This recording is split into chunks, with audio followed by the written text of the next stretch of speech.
We'll get started. I'm Carol Joynt. This is the Q&A Cafe. I'm going to turn my mic on. And let me start by thanking our sponsors, Georgetown Cupcake, Linens of the Week, Amano, and Pearson Associates.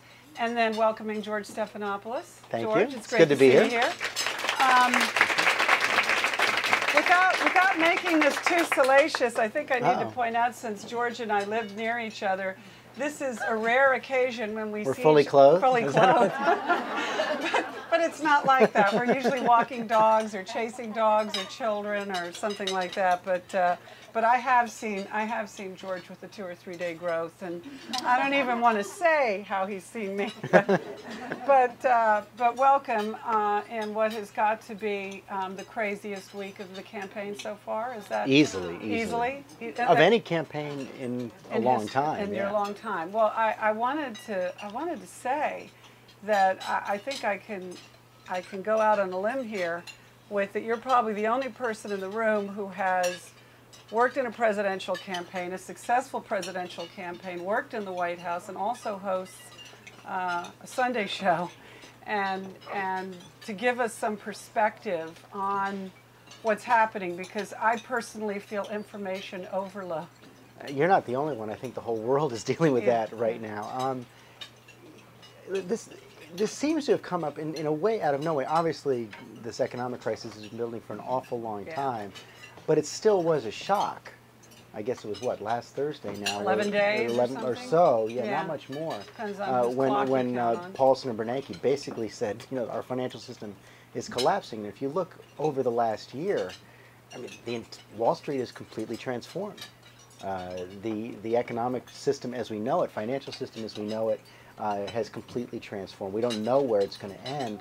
But to have this happen 40 to 50 days away from a presidential campaign, that's what also just makes it hard to fathom, hard to deal with, and hard to understand. And I think we're seeing the candidates having a hard time figuring out also how to navigate it. No kidding.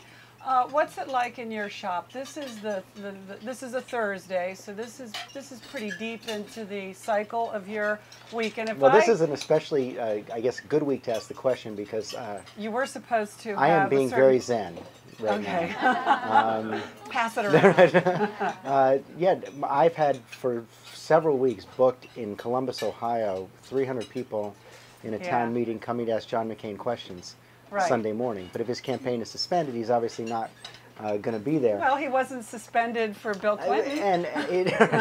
I guess part of the reason I'm zen is that I just think this is going to come together. I could be completely wrong, but I think once you have the President of the United States, both presidential candidates, every member of the congressional leadership, and the chairman of the committees all say that whatever else we think, failure is a catastrophe, is not an option. I don't see how they can fail. I mean, so I think this is all going to come together, but we're thinking of various options on how to deal with Sunday. One of the things I've learned, though, is to not waste energy on things that I really can't control at all.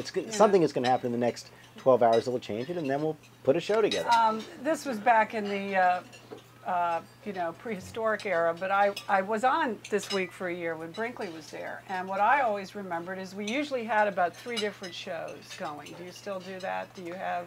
We try to, although of course, when you think you have John McCain, if you have a great show, you don't worry about it. I mean, you think about backups, but no, you don't try to juggle. John McCain, on most weeks, on your average week, you're right. You're trying to have these. It's a series of negotiations, and everybody knows the game.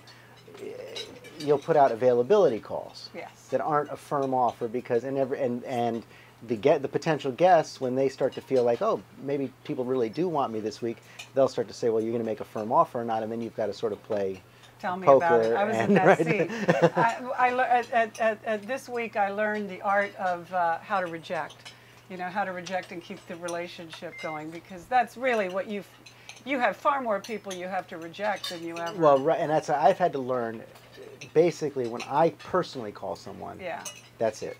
They're booked. I mean, because it's one thing if the booker did. So that I have to be careful about that. Right. Now, did you call John McCain for this booking, or was this worked out between your people and their people? I worked it out with his campaign manager. I mean, he doesn't have time to decide what show he's going to be. He also doesn't know what his schedule is. So. Right. If it happens, and see, I'm one of these people who believes. I mean, I think between the two of us, if you put our collective years in Washington together, it's about. I hate to say this, about 75. But you have the smaller part. No, You're no, the I'm up younger. there. You're the younger one. But I get this feeling that this is all ultimately will Washington being Washington and these players being these players. This will culminate in the photo op to end all photo ops of everybody coming together. And it saying should be, although the only, and I believe that too. The only caveat I have in my head is I was working for Dick Gephardt during the budget deals of '89 to '91, especially the one in 1991, and in the first time. We all went to Andrews Air Force Base and came back.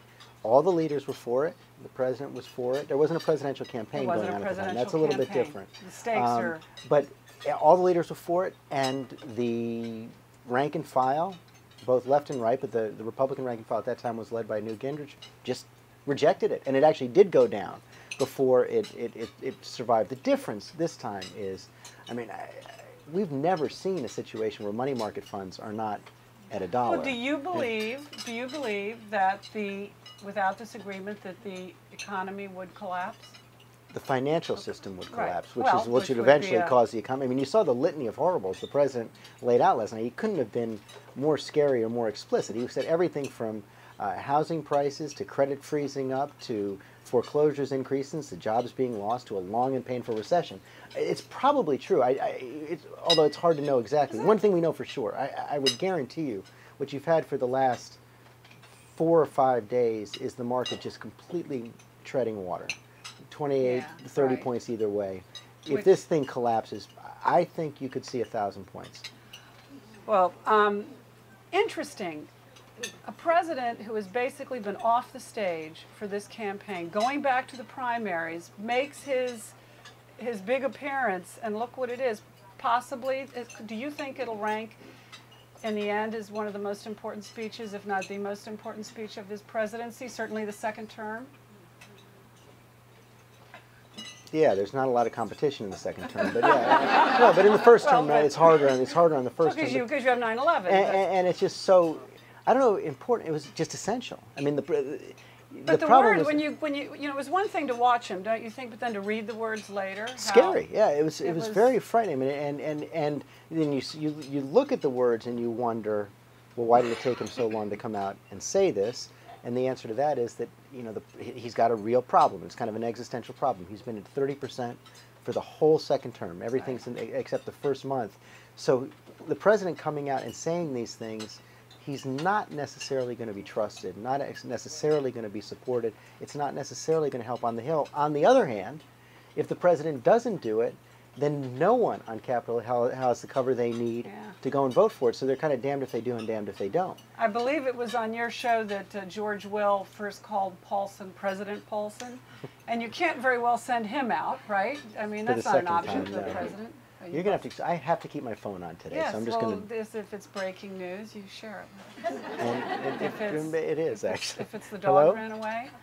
Yeah. I'm good. Is this an urgent? I'm in the middle of. I'm on TV. I will double check right. There's probably a deal, and I have to go. I'm sorry. I have to take 2 minutes and try and confirm this because. We can pause. Can everybody pause? Can everybody pause for 2 minutes? We'll be right here, George. Okay.